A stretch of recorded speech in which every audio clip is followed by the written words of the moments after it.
जय भारत मेरे प्यारे छात्रों। आज भी हम आपके लिए जो एनडीए एयरफोर्स का प्रैक्टिस पेपर लेकर आए हैं। साथ में जो कोस्ट गार्ड का एग्ज़ाम होने वाला है उसके भी पॉइंट ऑफ व्यू से ध्यान में रखते हुए क्वेश्चन को लेकर के आए हैं। और एक बात आपसे कहना है कि चैनल पर अगर आप नए हैं तो इसे लाइक शेयर एंड सब्सक्राइब करना ना भूलिएगा। ज़्यादा समय को बर्बाद नहीं करते, क्वेश्चन नंबर 1 पे ध्यान देते हैं। देखिए, क्वेश्चन को पूरा देखने का प्रयास करिए। जब क्वेश्चन को पूरा देखेंगे तो यहाँ ऐसा नहीं कि केवल ऑप्शन दिखा उसको टिक मरवा दिया गया। यहाँ पर आपको एक्सप्लेनेशन के साथ कोई क्वेश्चन मिलता है। एक वस्तु केवल गुरुत्व क्रिया के अधीन, ये सारे क्वेश्चन एनडीए सीडीएस में आए हुए एग्जाम के पूछे हुए क्वेश्चन है। एक वस्तु केवल गुरुत्व प्रक्रिया के अधीन निर्वात में मुक्त रूप से गिर रही है। मुक्त रूप से गिर रही निम्नलिखित में से कौन सा बना रहता है स्थिर, मतलब क्या स्थिर रहता है। देखिए, अगर मुक्त रूप से कोई वस्तु गिरती है तो यांत्रिकी ऊर्जा संरक्षण के नियमानुसार यांत्रिकी ऊर्जा संरक्षण का नियम यही कहता है कि जो टोटल एनर्जी होती है, टोटल एनर्जी में कौन कौन सी, काइनेटिक एनर्जी और प्लस पोटेंशियल एनर्जी, ऑलवेज दोनों क्या होती है, कांस्टेंट होती है। एक एग्जांपल दे रहे हैं कि जैसे किसी वस्तु को आप नीचे से ऊपर की ओर फेंकेंगे तो गतिज ऊर्जा घटने लगेगी, स्थिति ऊर्जा बढ़ने लगेगी, लेकिन टोटल एनर्जी ऑलवेज क्या रहती है, कांस्टेंट रहती है। तो यांत्रिकी ऊर्जा संरक्षण का नियम यही कहता है कि संपूर्ण ऊर्जा जो होती है गतिज ऊर्जा प्लस स्थिति ऊर्जा का योग सदैव क्या रहता है, नियत रहता है। उसी तरह जब कोई वस्तु ऊपर से नीचे छोड़ी जाती है तो उस समय ऊपर से नीचे छोड़ी जाएगी तो उस समय स्थिति ऊर्जा सबसे ज़्यादा होगा छोड़ते समय, गतिज ऊर्जा उस समय शून्य होगी। लेकिन जैसे ही धरातल पर आएगा, धरातल पर पहुंचने वाला रहेगा तो गतिज ऊर्जा मैक्सिमम हो जाएगी, स्थिति ऊर्जा शून्य हो जाएगी। तो इस तरीके से संपूर्ण ऊर्जा सदैव क्या रहती है, संरक्षित रहती है, चाहे पिंड को नीचे से ऊपर फेंके चाहे ऊपर से नीचे फेंके।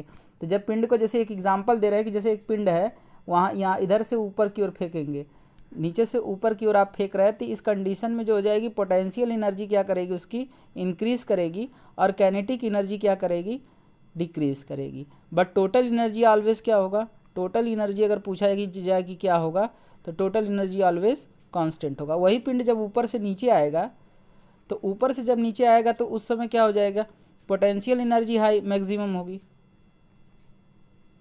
पोटेंशियल एनर्जी मैक्सिमम होगी।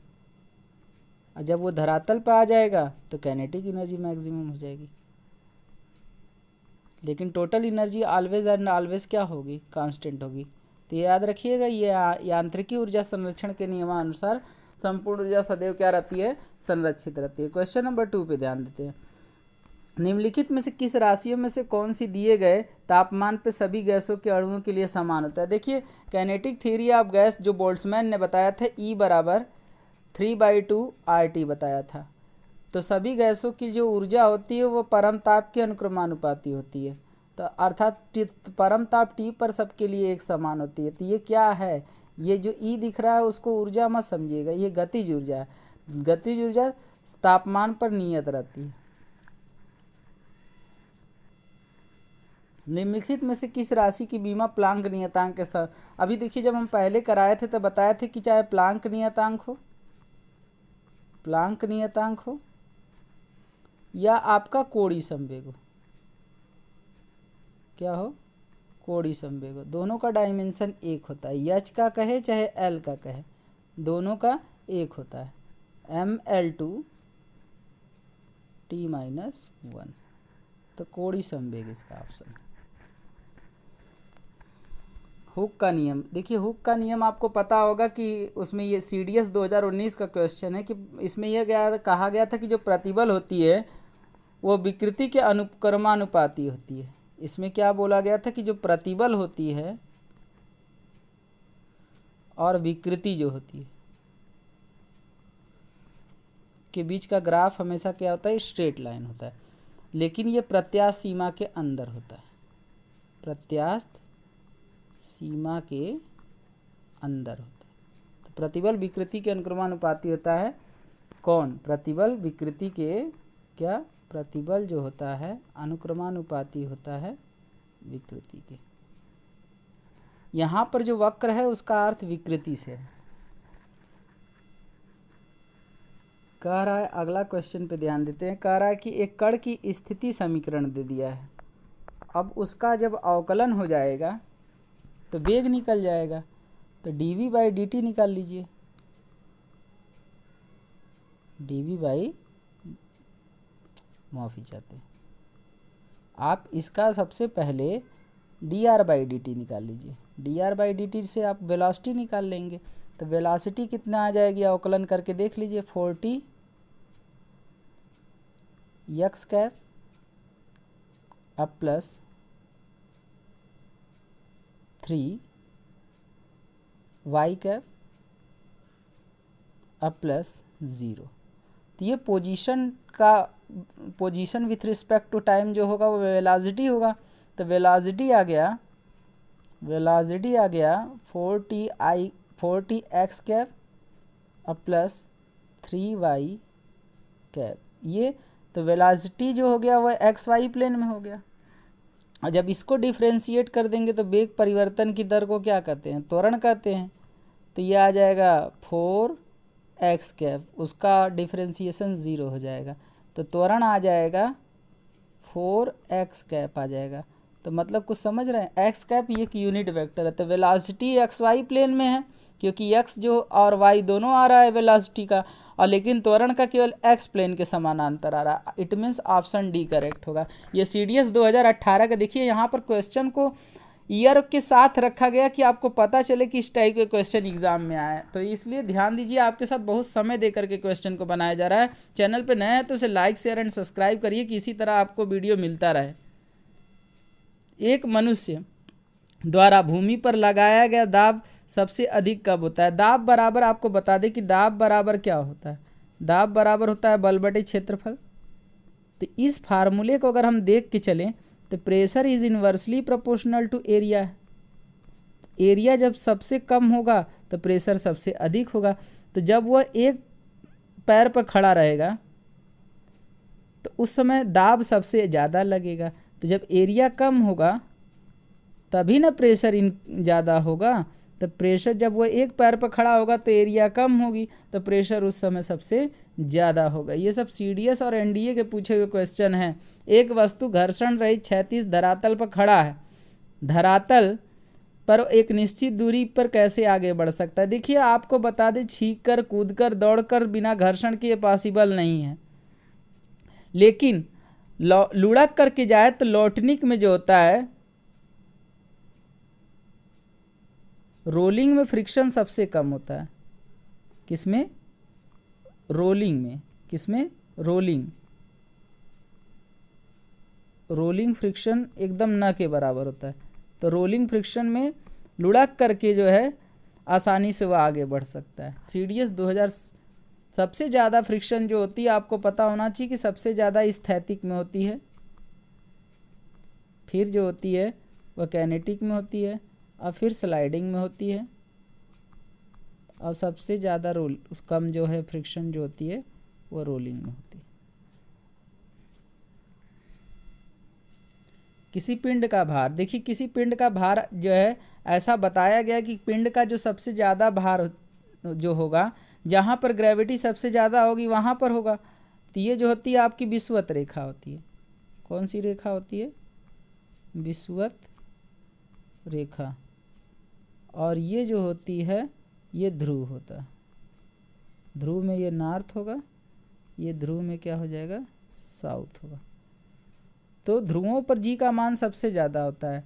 तो एट पोल पे जो है, अगर हम बात करें, अगर हम पोल पे कहें तो जी की वैल्यू मैक्सिमम होती है।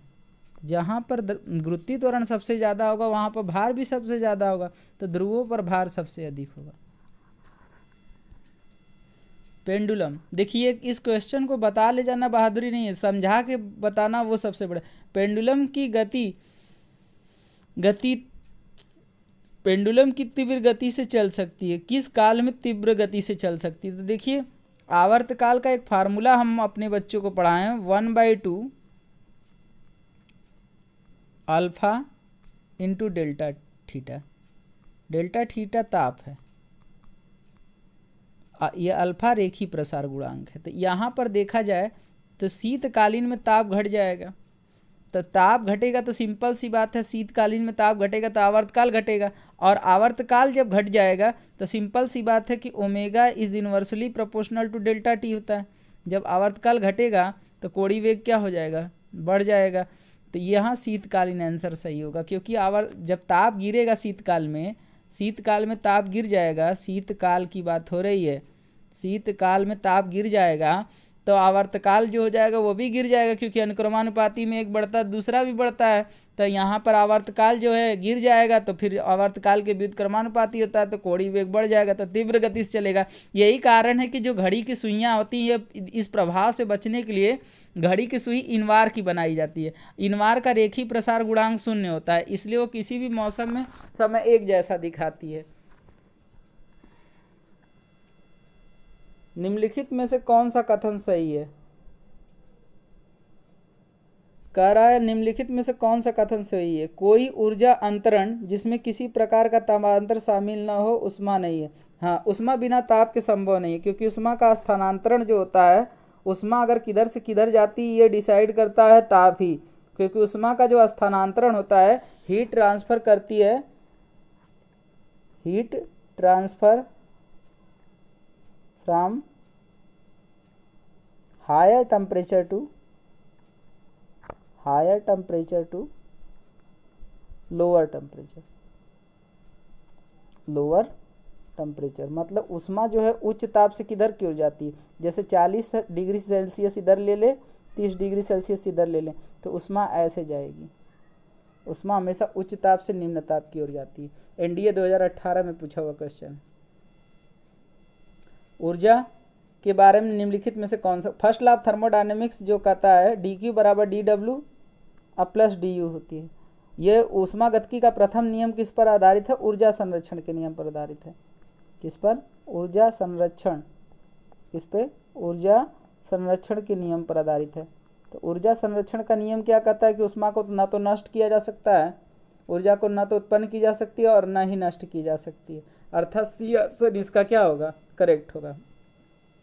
निम्नलिखित में से कौन सा विद्युत ऊर्जा को प्रकाश ऊर्जा में नहीं बदल रहा है? देखिए, विद्युत ऊर्जा को प्रकाश ऊर्जा में लेजर भी बदल सकता है, प्रकाश उत्सर्जक डायोड भी बदल सकता है, टेलीविजन सेट भी बदल सकता है, लेकिन मोमबत्ती नहीं होगी, क्योंकि मोमबत्ती क्या करती है? वो रासायनिक ऊर्जा को, मोमबत्ती एक रासायनिक ऊर्जा को किसमें कन्वर्ट करती है? वैद्युत ऊर्जा में। कौन बदलता है? मोमबत्ती। तो मोमबत्ती क्या करती है? फिर से सुनिएगा, यही मोमबत्ती क्या करती है? रासायनिक ऊर्जा को किस में बदलती है? वैद्युत ऊर्जा में बदलती। तो यही ऑप्शन इसका करेक्ट होगा, कि जो कि प्रकाश ऊर्जा में नहीं बदलता है। 100 वाट के विद्युत बल्ब को 10 घंटे जलता है। 10 घंटा और कितने दिन जल रहा है ये नहीं से पता। तो यूनिटों की संख्या निकालने का सूत्र होता है, यूनिटों की संख्या निकालने का सूत्र होता है वाट गुणे घंटा, वाट गुणे घंटा गुणे समय अब बटे 1000। तो ये तो वाट कितने वाट का है? 100 वाट का है। 5 घंटा जल रहा है और कितने समय दिन तक जल रहा है ये तो दिया नहीं है, सॉरी 10 घंटा, माफ़ी चाहते। ये पूरा कट जाएगा तो 1 यूनिट आ जाएगा, और 1 यूनिट का दाम दिया 5 रुपया, तो टोटल खर्च 5 रुपया आएगा। तो इस तरीके से आपको हमने 12 से 13 क्वेश्चन एनडीए के पूछे हुए सब कराएं। अगर चैनल पे आप नए हैं तो उसे लाइक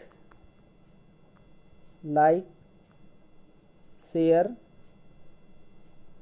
एंड सब्सक्राइब करना ना भूलिएगा।